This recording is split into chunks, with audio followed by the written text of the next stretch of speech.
major ethnic groups. I mean, you have the Bases, they are a significant group. You have the Moshis, they are a significant group. The houses may not be major, the Fulani may not be What is major. Kanjaga? Kanjaga is not anywhere close to Bawku. Kanjaga is towards Navrongo, Sandema area. All right. So that's the ethnic makeup there. Which one are you? I am Kusasi, my father is Kusasi, but my mother is Mampushi. So you're in the middle? So I am supposed to be in the middle. How are you surviving? It's difficult. I mean, you have your direct uncles call you and, talk to you and try to put pressure on you. Then you have your father's people also calling you and then trying to put pressure on you. There are issues that I feel must be placed on record. The fact that in today's world, it is no longer tenable for Mampushis to exercise authority in the Kusasi area. That is a historical fact. That's a reality of all countries and all societies now. So it's not tenable. So Bawku belongs to Bawku, and Bawku is Kusasi. Bawku is Kusasi land. Bawku, is a town in Kusasi land, but the area stretches from Tili River. If you've traveled to Bawku before, there's a river before you get into Zebila district. That's the border. And then it ends in Timpani.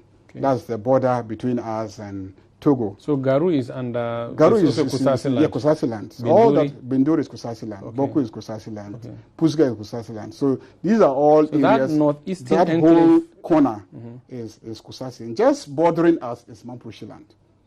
Which is to the south. Which is northeast. So to the south, yes. Yeah, Nakpanduri all downwards. that up to Walwale, going down to Janga, and then further down and bordering northern region. So your side geographically borders Togo and Burkina Faso? Yes, Togo and Burkina Faso. Okay. So that historical reality, that there's nothing you can do today. But your mother's side is not agreeing to that. That is the problem. That is the problem. Now, we have to be frank with each other and to at least talk to each other to appreciate the fact that it is not tenable, it will not be accepted, the Kusasis will not accept it, it will be difficult for anyone to be imposed on Kusasis by the Nairi as a chief, and the Kusasis will accept. It's not something that will be entertained or will practically work. Is the current government of the state in tandem in thoughts on what you're saying now? I must say that President Akufo-Addo, as we speak, shares that position. Okay. And in any case, are his agents implementing that position? He's made it clear that as president, he has no capacity to even interfere in chieftaincy matters, and that this is a matter that was resolved by the Supreme Court. And he's gotten his Minister for Chieftaincy and Religious Affairs to issue a carefully worded statement to that effect. And I believe he's instructed his security ministers to enforce that. Okay. So clearly, even the NPP government will not dream of trying to change anything. But people are dying. So that's why I say that it's now a question of law and order, that the state is heavy-handed in its dealings with the security issue in Bawku. You should not go on radio and say things that will instigate people to carry out violence and be able to walk home freely. Who is doing that? Because people are doing that. Go to Bawku and ask. There's a radio station there, I don't want to mention names, that will wake up, and then give platforms to people. And then people are doing that on social media, on Facebook, and people know them and they know who are the managers of those platforms.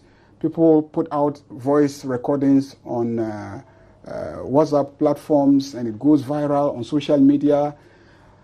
And I have persistently told the national security team that, look, go after these people, make an example of them, and people will know that the state has the capacity to reach you wherever you are if you engage in instigating violence. The Municipal Security Council and the Regional Security Council, both headed by appointees of the president, have been strong in dealing with this matter. They've banned motor riding, they've banned smoke wearing.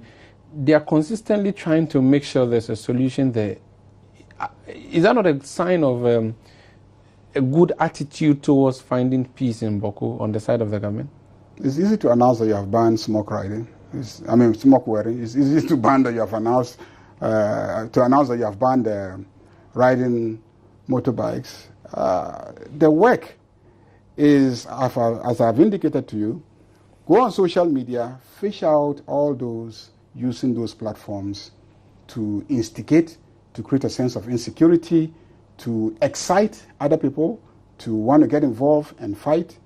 Go and fish out those people and deal with them in a way that will serve as a deterrent. Would that not further aggravate the issue if you start arresting members of one group, which is what all seems groups. like I haven't said one group. I've said all groups. Anybody that is using social media platforms, that is using radio platforms, that is involved in, financing, instigating, procuring weapons, coordinating fights, and etc.